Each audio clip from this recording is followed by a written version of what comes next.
Bismillahirrahmanirrahim. Alhamdulillahirabbil alamin.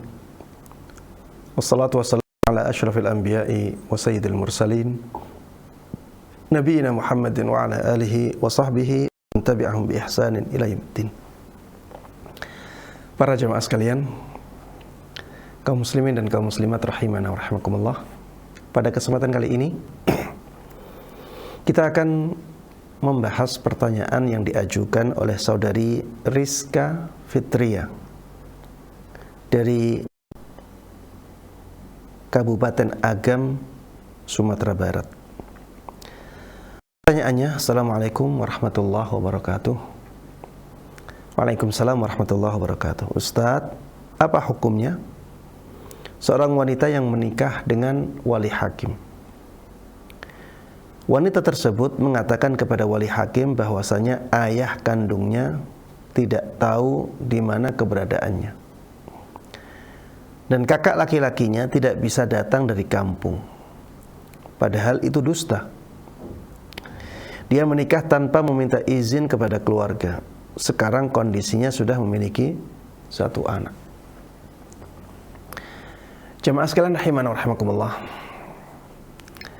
kalau wanita ini sudah tahu bahwa menikah tanpa wali nasab ya, dan menikah tersebut menurut dia itu batil, maka ya pernikahan tersebut tidak sah. Dan anaknya ya menjadi anak hasil zina. Anaknya dianggap anak hasil zina. Ini kalau dia tahu bahwa menikah tanpa wali, ya tanpa persetujuan wali yang asli, wali nasab, itu tidak boleh, walaupun dengan wali hakim. Ini kalau dia tahunya seperti itu. Kalau sudah tahu seperti itu, wali hakim tidak ada maknanya, ya. Wali hakim tidak ada maknanya. Baik, ini keadaan yang pertama. Keadaan yang pertama ini parah ya.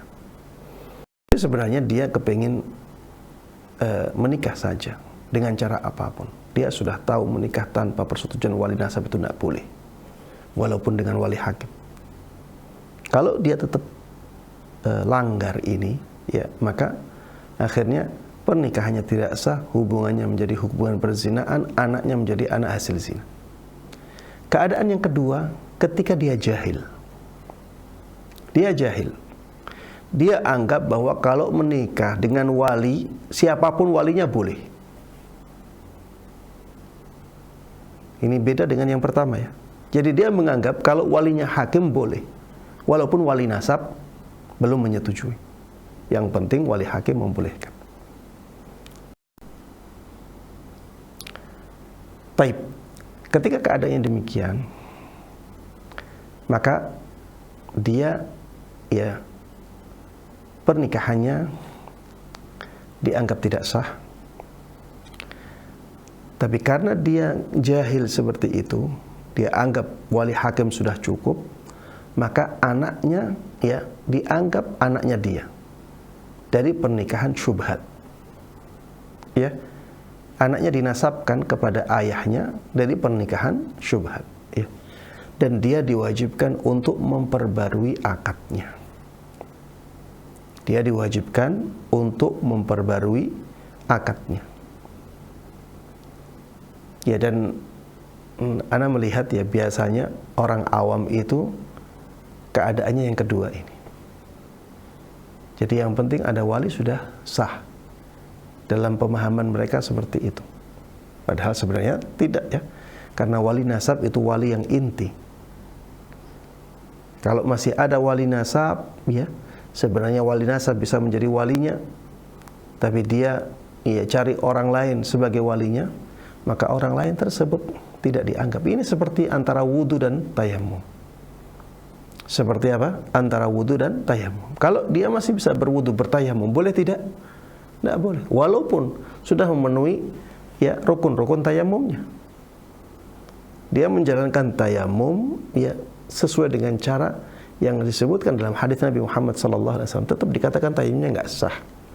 Karena tayamum itu ganti. Asalnya itu wudu. Kalau masih bisa berwudu, tayamum tidak dianggap. Wali juga demikian.